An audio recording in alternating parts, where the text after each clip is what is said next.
Social justice. What does the Bible have to say about it? How does social justice impact the gospel? I'm Cody Libolt, and I'll be talking today with Sam Jones, Patrick Wyett, Jacob Brunton, and A.D. Robles.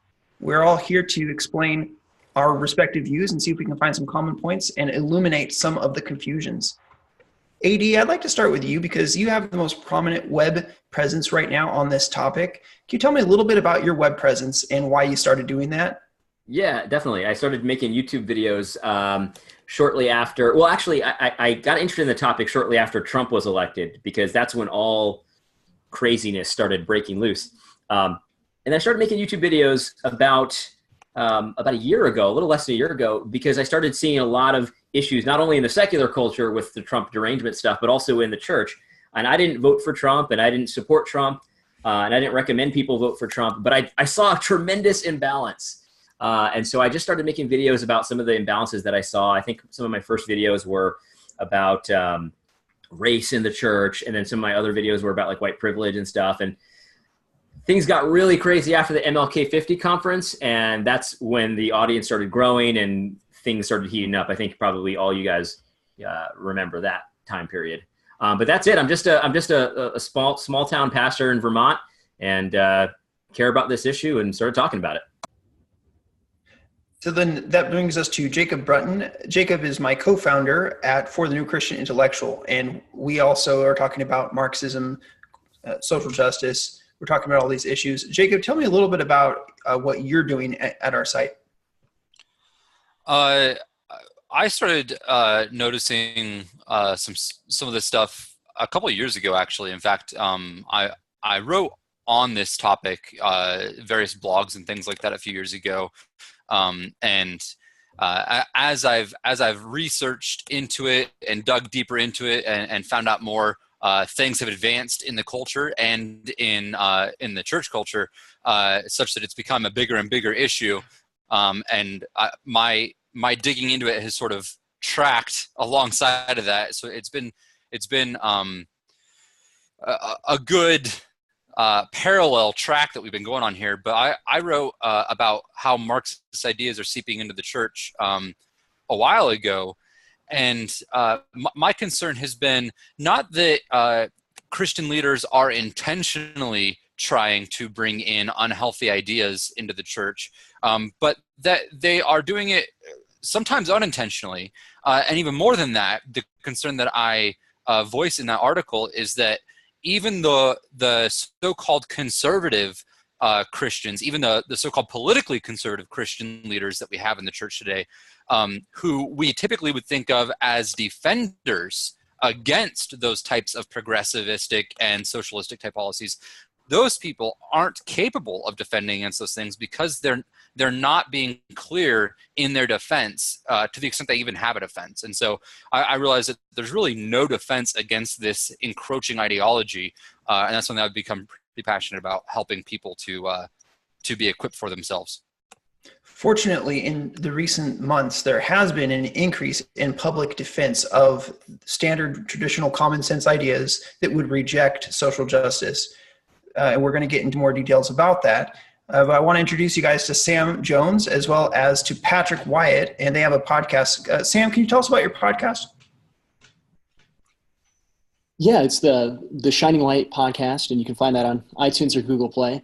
And really, me and Patrick were talking one day. We go to the same church. I'm a pastor in a small town in Iowa, and as we were talking, we talked about, hey, we should do a podcast. We're discussing a lot of the things that happened. As AD mentioned, the MLK 50 conference really started pushing things along quite a bit and accelerating things. And I saw basically the critical race theory that was in the MLK 50 conference that came out actually in the association that our church is in at the national conference for there. And that was kind of one of those things of, holy smokes, it's not just in these big national conferences, but it's also right here amongst us. In fact, the first podcast that we did, we highlighted not just the MLK 50, but also the T4G conference, and then the national conference for the GARBC, which is what our church is affiliated with.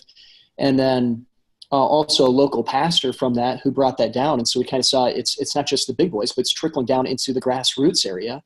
And I just kind of was going, well, we got to speak out against this. There's no one else at the time, it seemed. I should have got on YouTube and checked out AD's channel, that's for sure. But it seemed like nobody else was speaking against it. And so that kind of spurred us on to do that. And our goal is to shine light into this worldly philosophy that's coming into the church. There has recently been this statement on social justice, which you can find at the URL, statementonsocialjustice.com. And that's been a way that a lot of people have been able to meet each other. And that's how, several of us have met, is through posting on Facebook or through our blog posts. And it turns out that a lot of us said, hey, we need to be a beacon in the fog. And we all found each other. So that's been really great. Now, I want to get into this topic of what is social justice. That in itself it's almost a question that makes me want to laugh, because nobody knows. But everybody has a pretty good idea. So who wants to go first on that one?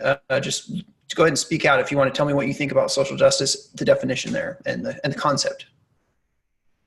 I'll say this. I know that was a major criticism of the statement, that it doesn't define social justice, and I also agree with you. It's a funny kind of critique, because most people know exactly what we're talking about. But I think I found an article from 2010. And it's basically about Glenn Beck, of all people, who was saying basically that social justice is just a code word for socialism. And I tend to agree with that. I think that a lot of the issues that are brought up by people in our culture today when they talk about social justice are income inequalities or healthcare disparities or access to whatever it is. Name whatever topic of socialism you want to talk about. It's talking about that. And that used to be common knowledge, that that's what people were talking about. This isn't a new thing. I think social justice has been a code word for socialism for a very long time in the church, or not in the church, in the culture at large. But now people are trying to use the term, but to mean something different, although they don't really mean something different. They're just kind of vague. So that's what I would say. I would say social justice, the way I'm describing it, is really just a subset of socialism. People call it cultural Marxism, whatever you want to call it. That's what I would say. Pretty much everyone knows we're talking about when we're talking about social justice. Question for you, Sam and Patrick, because you haven't got to share anything yet. Is that the way that you think of this term? Go for it, Patrick. Yes, it is exactly. It comes from a cultural Marxist background. When you trace this back to the social gospel, to Walter Rauschenbusch and the Fabian Society, how he combined his distorted ideas of Christianity with the Fabian Society when he took a sabbatical over there from his church in America. This is kind of where the genesis of taking these Marxist ideas and putting them into church terms. So it is Marxist ideas. It is cultural Marxism. It's just been repackaged and relabeled to put into the church and infiltrate the church with these ideas. I don't think that there's much difference, if any at all, in what we're seeing in the culture as far as cultural Marxism, what we're seeing in the church right now, except for one is called for the church. And the Marxist professors and the different people around the country on the campuses and that sort of thing, they're calling it exactly what it is. And our guys are saying, yeah, but it's not that. But yeah, like AD said, it really is that. It's exactly what that is. Well, in the statement on social justice, though it's getting knocked for not defining it, I think in the first it has affirmations and denials. In the first denial, it calls out intersectionality, postmodernism, radical feminism, and critical race theory, which I think are pretty much the umbrella of what is this this social justice happening in the church. Yeah, an umbrella term, that's exactly what it is. It encompasses a lot of this cultural Marxist stuff that they're trying to push. I think it's helpful. Oh, sorry. I think it's helpful to understand, though, that especially within the church, the people who are pushing for social justice, at least the more intellectual ones, think, and I think are convinced that they aren't peddling Marxism or socialism. And there's a somewhat legitimate reason they think that. It's wrong, but we need to understand why they think that and be able to parse through it so that they can't just easily dismiss their objectors as being crazy, right? As being paranoid, conspiracy theorists. Because that's not really what we're saying. We're not saying that there's a conspiracy of people to smuggle in Marxist ideology into the church for the sake of turning the church into Soviet Russia. And that's one of the reasons why they think that they're not advocating for Marxism is, one, because they don't explicitly advocate for government redistribution of wealth, which is one of the key factors in Marxism or in socialism, right? And so you have people like Tim Keller and Joe Carter and these other intellectuals at the Gospel Coalition and elsewhere who will say, no, Marxism, socialism, that's government redistribution. We don't want government redistribution. And if you don't have a response to that, then to our audience, it's going to seem like, oh, okay, well, we were just hyping it up when we called it Marxism. And I think it's important to realize there's more to Marxist style ideology or socialistic ideology than just the government's role. That there's a whole moral theory and a whole theory of justice that's being smuggled in that comports with Marxism, that leads to the government redistribution, but you don't have to hold to the government redistribution in order to hold to that theory. And it's that the underlying moral theory that is being brought into the church under the guise of social justice. And that's where it becomes a little bit more difficult to parse through, but I think that's what we need to do. We need to push past the labels and help our audiences push past the labels so they can understand the content, so that they can't be easily misled into thinking that we're just being conspiracy theorists.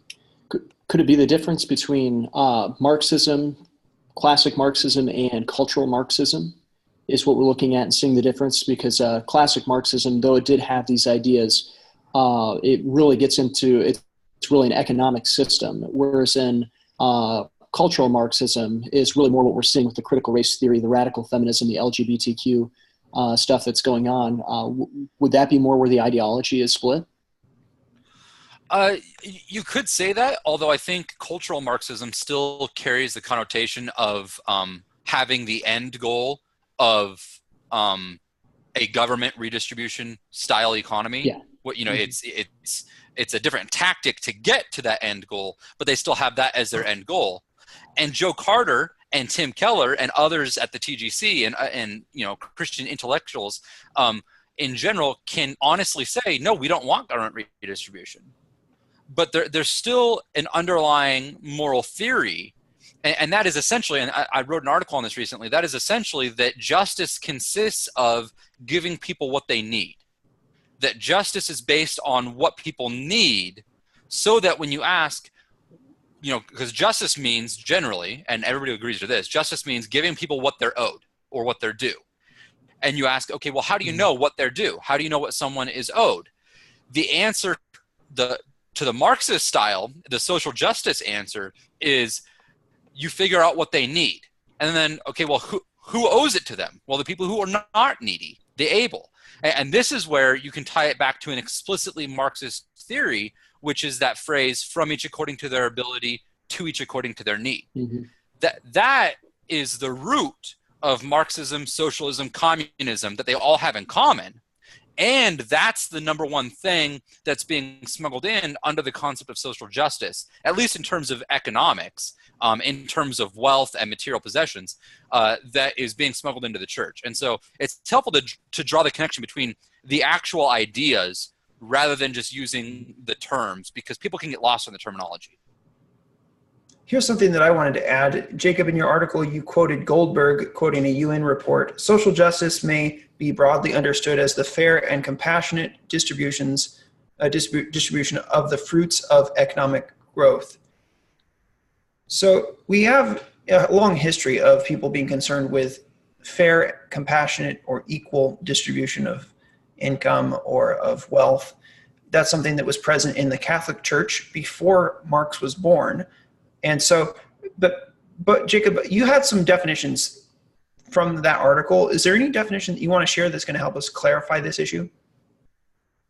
Of social justice? Yeah, just like what exactly is social justice? And, you know, is that consistent through the time of the Catholics before Marx to people talking today?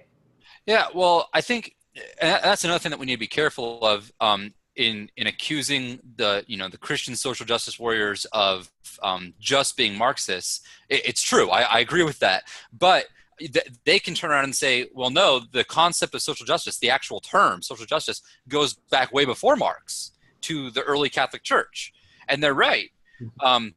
But the question is, what's the content? And when you dig into the content, I think it's sort of similar to Marxism, where it's the combination of quote unquote compassion, charity, generosity, taking care of the poor and needy, with justice. And it's the idea that giving to the poor and needy, charity, generosity, is an act of justice. I think that's sort of been there from the beginning, even in the Catholic Church's early usage of it.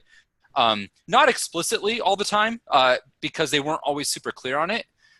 Sometimes the Catholic Church isn't super clear on things, as we Protestants would likely attest to on other issues, right?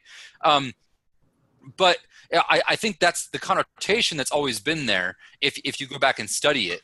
And so I think that's really the major problem. And Tim Keller is really a really good resource for helping people see this, right? If you read his book, Generous Justice, How God's Grace Makes Us Just, he outlines sort of a Protestant version of the theory of social justice, and he has seemingly plausible rationale for it. But when you really examine it and start asking questions and digging a little bit deeper, you can start to expose some contradictions, right? And I mean, if you think for a second about the title, it's a contradiction. What does justice mean? It means giving people their due. What is generosity? Generosity means giving people over and above their due, beyond their due, right? So when he says generous justice, it's already sort of a contradiction, but you got to be thinking and sort of analyzing the terminology to realize that. And then you dig in and you realize, okay, so what is his argument here? Well, one of his arguments is that charity is often thought of as optional, but the Bible commands charity. Charity is not optional for the Christian. And we all agree with that. Charity is not optional for the Christian. And so Keller says, therefore, we shouldn't call it charity because we don't want to communicate that it's optional. We should call it justice because justice is not optional. So that's one thing. It's a moral obligation, therefore let's call it justice. That's one of his lines of argumentation. Another line of argumentation is that the concept of justice and righteousness are used together throughout the Old Testament, and they often refer to helping the poor and needy. And he sort of infers from that therefore justice is helping the needy. And so he kind of combines those two reasons together and gets a Protestant version of social justice. Now, like I said, that's plausible. It doesn't really hold together. It doesn't hold a whole lot of water. And honestly, one of the things that I was really shocked and dismayed by was the fact that when I read this book, I realized there were no evangelical intellectuals who had thought about the possible problems with what he was saying, right? So I saw some pretty glaring, evident contradictions, some pretty glaring leaps of logic, to put it generously, in his book. And yet all of these intellectuals, from Piper to Moeller to, you name it, Ligon Duncan, all of these guys that most of us would respect and admire, had read this book. Some of them had even endorsed it. And I was scratching my head trying to figure out, now, why didn't anybody catch this? And maybe it's just because they weren't really looking for it, because back then when he published it, social justice wasn't a huge deal in the culture, at least not as huge as it is today. But I really think that book and Tim Keller's work in general has led to the influx of social justice in the Christian world, or at least people lean on that for their justification. So if you want to dismantle the Christian version of social justice, I think that's where you need to go. Thank you for that, Jacob. Thoughts from anybody else who wants to chime in on just building on what Jacob has said?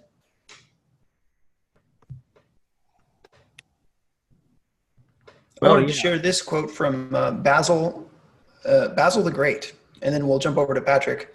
So this is old stuff, guys. When someone steals another's clothes, we call them a thief. Should we not give the same name to one who could clothe the naked and does not?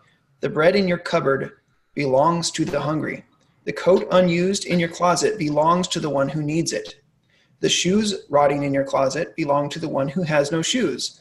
The money which you hoard up belongs to the poor.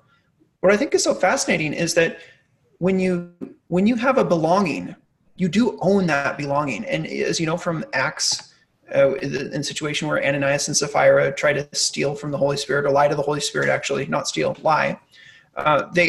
Peter says to them, hey, you had this. It was yours. Was it not your property to do with what you wish while it was yours? And throughout the Bible, in the Ten Commandments, don't steal. So there is this recognition in the Bible of property. So in some sense, we have to acknowledge that when somebody owns something, they do own it. But what does it mean when Basil the Great comes in and says, the very fact of you owning something that someone else doesn't own, that they need, that means that you are a thief? His worldview there has got to be that everybody ought to be equally rich or poor. It's egalitarianism is the name for that theory. I think that's one of the basic ideas, the idea that inequality is unfair. That's one of the ideas that we have to challenge. Patrick, what were you going to add there? I was going to say some of these guys' ideas springs from their view of eschatology. And they're believing, like you've heard them say, already but not yet. That's kind of one of the popular ones with, say, Russell Moore. I've heard Al Mohler talk about this. And it's the idea that maybe we're in the millennium right now. The Revelation millennium talked about in later, I think it's chapter 19, so the 1,000-year reign of Christ on earth. And their belief might be, and it's coming from, that Christ is reigning right now from heaven, so the millennium has already begun. So it's not a literal view of that portion of Scripture. So they're thinking, as that being the case, it is our job in the millennium to make it better and better for Christ's return. So therefore, we're going to push forward these ideas, and they are, a background of cultural Marxism. The interesting thing about it is, with these Marxist ideas, there's always the promise of goodness for everybody.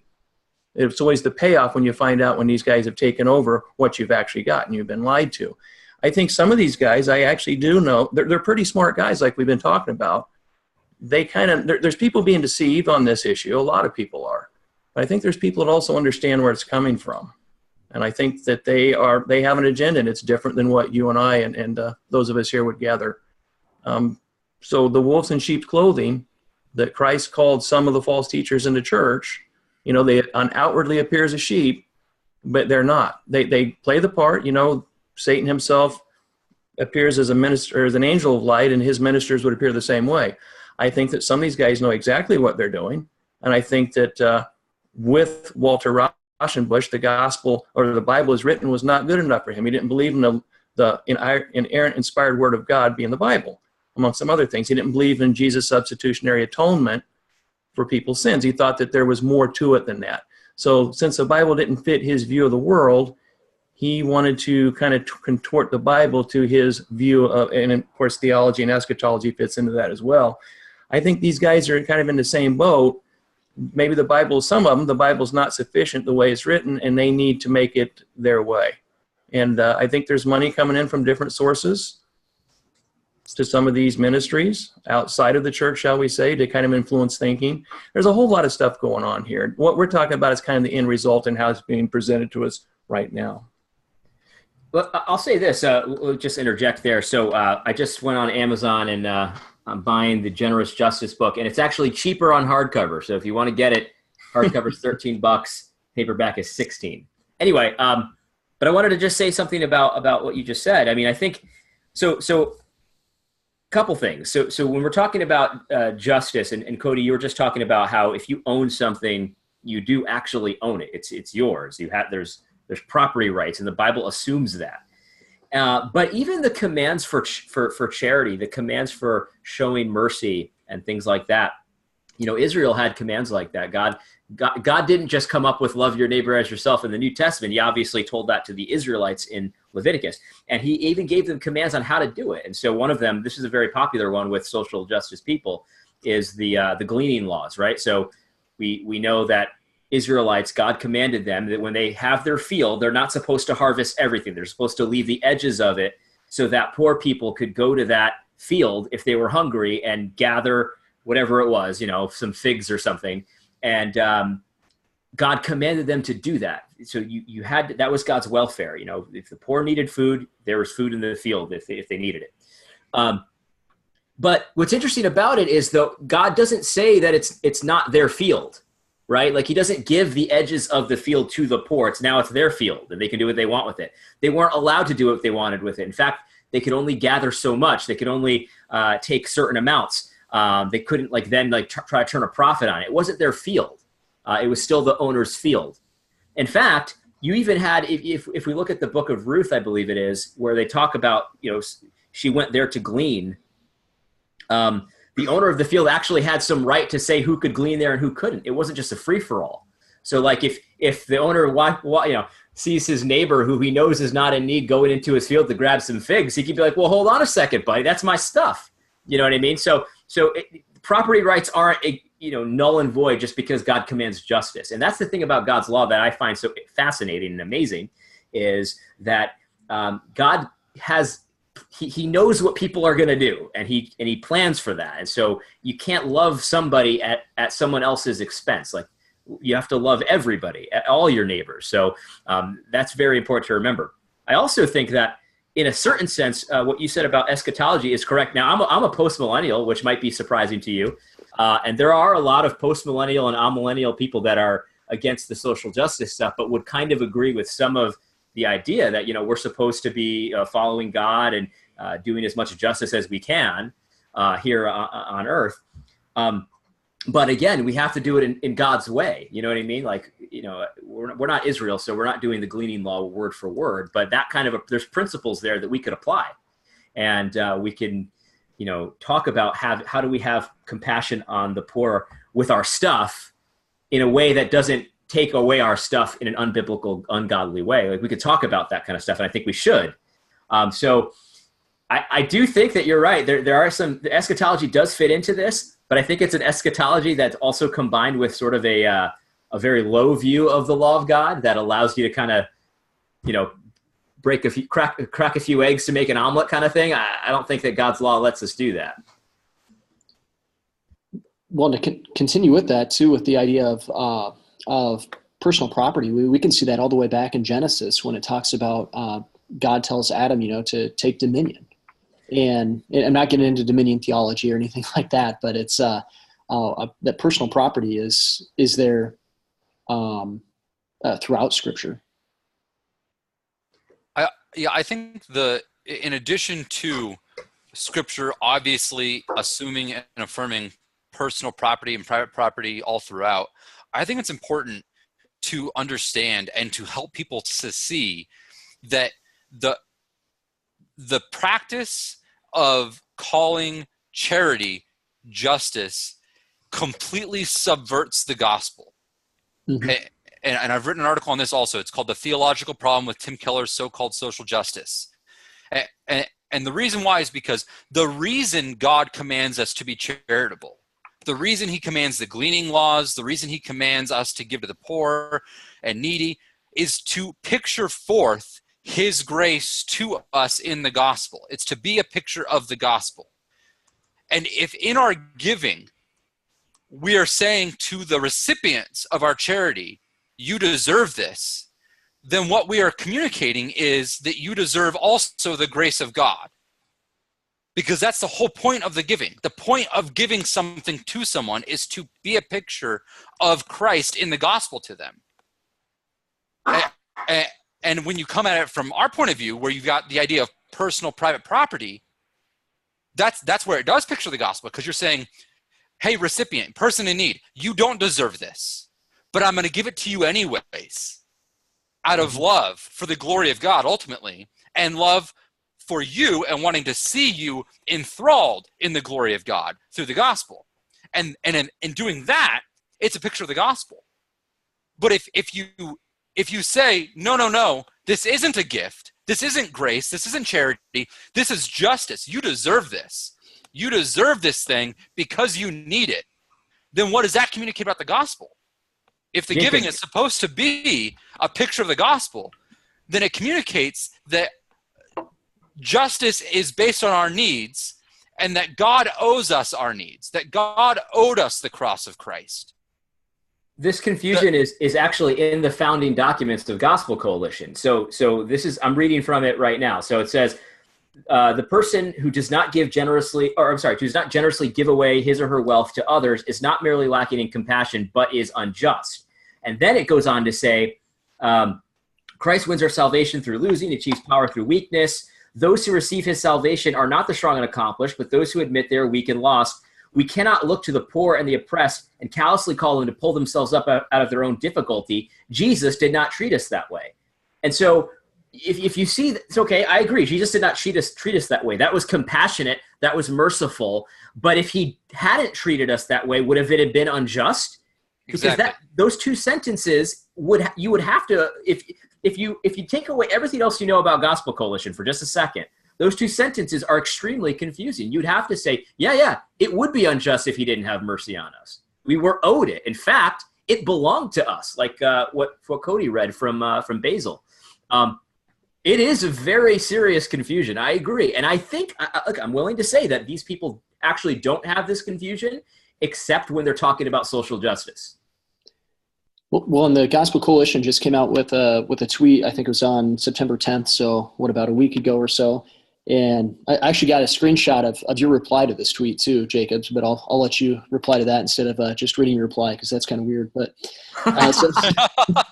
the gospel opens our eyes to the fact that all our wealth, even wealth for which we worked hard, is ultimately an unmerited gift from God. Therefore, the person who does not generously give away his or her wealth to others is not merely lacking compassion, but unjust. Which goes right along with what you're saying there. Yeah, exactly. And I think that same tweet thread or Twitter thread is what AD was just referring to also. This, and here's the thing, this is why it's so important, at least for me. This is why I get so passionate about this, because this goes to the heart of the gospel. It goes to the heart of Christianity. And these people may not mean that right now. In fact, I'm convinced that they don't. I'm convinced that Keller does not mean to communicate that we deserve the grace of God in the gospel. Agreed. And neither does any other major evangelical intellectual who's communicating this. But their intentions don't matter. And that's the thing that too many Christians don't understand today. Intentions don't matter when it comes to ideas. Ideas have consequences, whether the perpetrators of those ideas intend them or not. Right? The idea will work itself out, so that maybe not today or tomorrow, but the next generation for sure will be preaching and embracing a false gospel to the extent that they take these ideas seriously.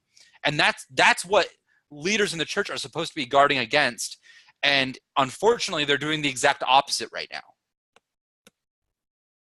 Hey guys, thank you for the discussion. And this is a good place to wrap up part one of the discussion. We're going to move on to part two, but we can see what's at stake. And we're going to go more in the next discussion into how do we engage these ideas publicly. We've all tried and learned a lot in the process of trying to engage other people. So look forward to that one.